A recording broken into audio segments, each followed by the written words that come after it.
একজন তথাকথিত এক ইসলামী দলের নেতাকে বক্তব্য দিতে শোনা গেছে। তিনি তার বক্তব্যে বলেছেন, কোনো লোকে বলে যে আমাদের আকীদা খারাপ। আপনারা দেখুন তো আমার আকীদা কোথায় খারাপ। আমি লা ইলাহা ইল্লাল্লাহু মুহাম্মাদুর রাসূলুল্লাহ বিশ্বাস করি, তাহলে আমার আকীদাটা খারাপ হইল কোথায়? এই গণ্ডমূর্খ বুঝেই না যে আল্লাহ বিশ্বাস করার নাম আকীদাই নয়। এই গোয়ারে জানেই না রাসূল বিশ্বাস করার নাম আকীদা নয়, এগুলির নাম ঈমান। তোমার ওনার ভাষার ল্যাঙ্গুয়েজটা শুনেছেন? এই গণ্ডমূর্খ গোয়ার একজন প্রকৃতপক্ষে আলেমের মুখে এই ধরনের শব্দ ব্যবহার হয়? উনি যাকে উদ্দেশ্য করে এই কথাগুলো বলতেছেন ওটা হলো মামুনুল সাহেব হুজুর। মামুন সাহেবকে উদ্দেশ্য করে এই কথাগুলো বলতেছেন।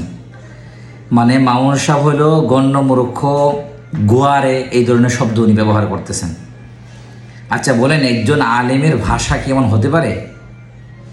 আপনি রাসূলের হাদিস পড়েন, হাজার হাজার হাদিস। রাসূল কাফেরদেরকে কথা বললেও সম্মান দিয়ে কথা বলতেন, এবং এই সম্পর্কে একটা হাদিস আছে। একজন ইহুদির লাশ রাসূলের সামনে দিয়ে চলে যাচ্ছে, রাসূল উঠে দাঁড়াই গেছেন। তারপর অন্য সাহাবা একরম বললেন, ইয়া রাসূলুল্লাহ, এটা তো ইহুদির লাশ। রাসূল বলেছেন, সে কি মানুষ নয়? সে তো মানুষ। স্পষ্ট বুখারীর হাদিস, বিভিন্ন হাদিস গ্রন্থে এই হাদিসটা আছে। অথচ উনি একজন আলেমকে কী ধরনের কটাক্ষমূলক ভাষা ব্যবহার করে কথা বলতেছেন, এক নাম্বার। দুই নম্বর হলো, বাংলাদেশের মধ্যে আলেমদের মধ্যে বিভক্তির মূল কারণ হলো উনি।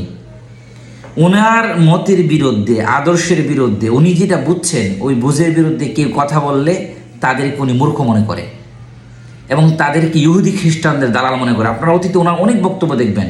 এই যে তাবলিগ দুই ভাগ হইল না, এই তাবলিগ দুই ভাগ হওয়ার পিছনে প্রধান ভূমিকা রাখছেন উনি। উনি কথায় কথায় সাদ সাবরে ইহুদি খ্রিস্টানদের দালাল বলছেন। হ্যাঁ, ওনার কিছু ভুল ত্রুটি আছে, থাকতে পারে, কিন্তু উনি কথায় কথায় ইহুদি খ্রিস্টানদের দালাল। ডক্টর জাকির নায়েককে কত হাজারবার উনি দালাল বলছেন, এর কোনো হিসাবই নেই। যেই বাংলাদেশের অনেক আলেমদেরকে উনি ইহুদি খ্রিস্টানদের দালাল মনে করেন। আমার কাছে তো মনে হয় উনি নিজে এখন দালালি করতেছেন। আমার কাছে মনে হয় উনি কোনো এজেন্ডা বাস্তবায়ন করার জন্য এখন দালালি করতেছেন। উনি যে হঠাৎ করে এই ধরনের উন্মুখ কথাবার্তা বলার কারণ কি? ইহুদি খ্রিস্টানদের দালাল, ওর আকীদা ঠিক নেই বা আপনার আকীদা ঠিক আসেনি। ওনার তো নিজের আকীদা ঠিক নেই মনে হচ্ছে আমার। নির্দিষ্ট কোনো এজেন্ডা বাস্তবায়ন করার জন্য আবার সে মাঠের মধ্যে এখন নেমেছে। দেখেন, ওনাদেরকে আমরা সম্মান করি, সম্মান দিয়ে কথা বলতে চাই, কিন্তু কোনো মানুষ যদি এই নিজস্ব অবস্থান থেকে দূরে শয়তানের কোনো এজেন্ডা বাস্তবায়ন করতে চায়, তার বিরুদ্ধে আমরা কথা বলবই, স্পষ্ট কথা বলবো। আপনি আমাকে যাই মনে করেন, গালি দিতে পারেন, যাই মনে করেন দিতে পারেন, সমস্যা নেই। কিন্তু উনি এখন যা করতেছেন, আমার কাছে মনে হয় উনি নিজেই ইহুদি খ্রিস্টানদের দালাল।